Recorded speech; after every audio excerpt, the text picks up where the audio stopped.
Recent political tensions between Donald Trump and Thomas Massie have drawn public attention ahead of a Republican primary contest. According to public statements and campaign disclosures, political action committees supporting Trump have invested significant funds in the race, while Trump has criticized Massie on his social media platform, Truth Social. Massie has responded by alleging that the rhetoric directed at him has contributed to security concerns, though no official findings have confirmed those claims. He has also referenced matters related to the Epstein case in his recent remarks, without providing detailed evidence.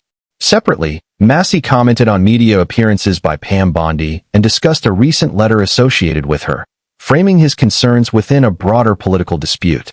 Details surrounding these exchanges continue to develop. Congressman, I would like your overall reaction to the hearing this week and Pam Bondi's performance, combativeness. I don't think she did very well. She came with a book full of insults, one for each congressperson. She obviously had one for me. And, I've been there when Merrick Garland is there. Obviously, politically, I don't agree with him, but he performed much better in terms of at least not looking bad. And unfortunately, we didn't get the answers we wanted about the Epstein Files Transparency Act from her. Did you get any of the answers you wanted? No, but she did come off her script and engage with me about this production of documents, where she admitted that 40 minutes after I pointed out to the DOJ that they had over-redacted some of the documents, they did unredact those documents. So it's clear they've made mistakes in the document production. At least she acknowledges that tacitly. And it's clear that their work is not done here yet. And I want to go to some of those unredacted files.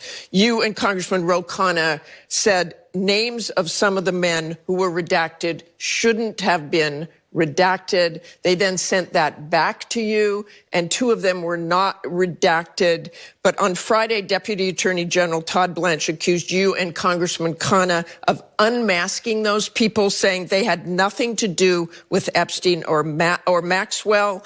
They were from an FBI lineup years ago. What's your response to that? Well, 3 hours before Todd Blanche himself unredacted those names, I told him in an X post, which I know he read because he reposted it, that those may be men in a lineup. And then I went on TV and said those may be men in a lineup. And it was actually the DOJ who released those names, which is fine, but they omitted the context that I provided, which is these may be men in a lineup. Now, there were two men who needed to be named, one of whom has already resigned. The emirate, who's a sultan, resigned as a CEO of a very large company because we released his name.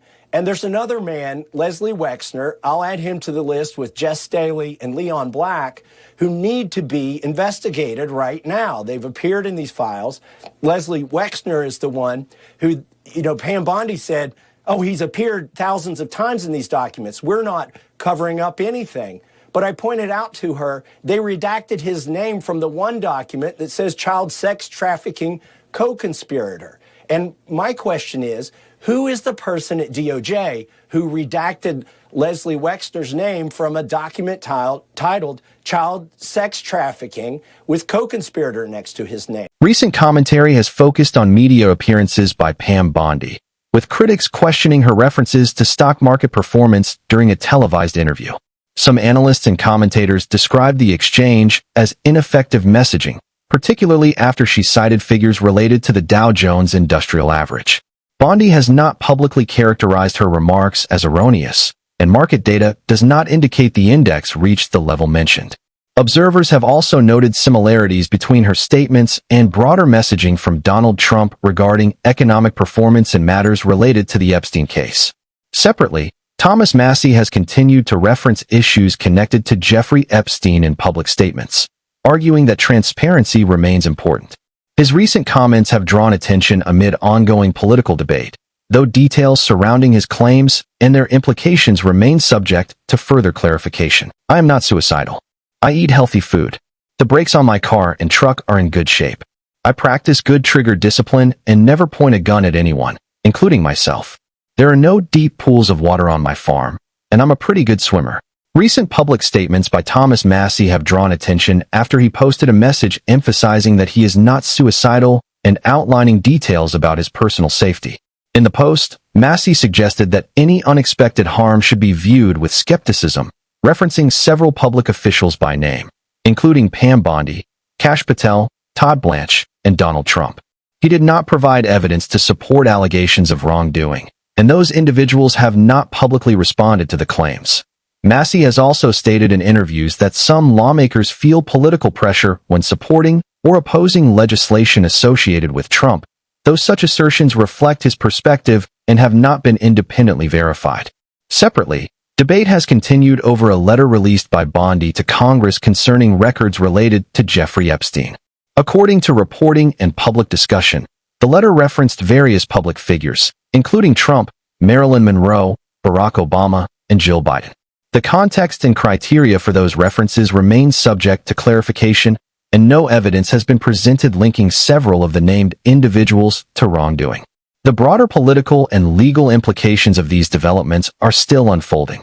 Yesterday, the DOJ sent Congress a letter explaining the reason for all these reactions. So you are not satisfied with that?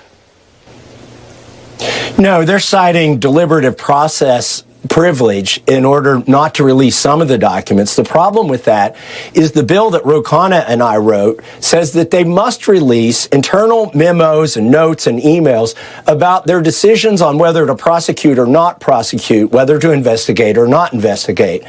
It's important they follow that because then we could find why they didn't prosecute Leslie Wexner. What was the decision tree there? And also why in 2008 they gave Jeffrey Epstein such a light sentence. And finally, I know the DOJ wants to say they're done with this document production.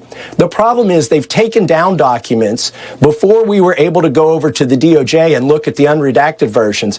They took down some of the most significant documents, two of them involving Virginia Giuffre's case and other things. The picture of Epstein in a room where it's got CIA written on the boxes, that's been taken down. We want to be able to look at all these files. They can't keep those documents down after they've already produced them. I want to talk to you about one of the moments in the hearing, and that is the Attorney General would not look at the Epstein survivors behind her. Did that surprise you? I think that was kind of cold on her part. I think she was afraid to. And look, these survivors would love to have a meeting. It's not about Bill Clinton and it's not about Donald Trump.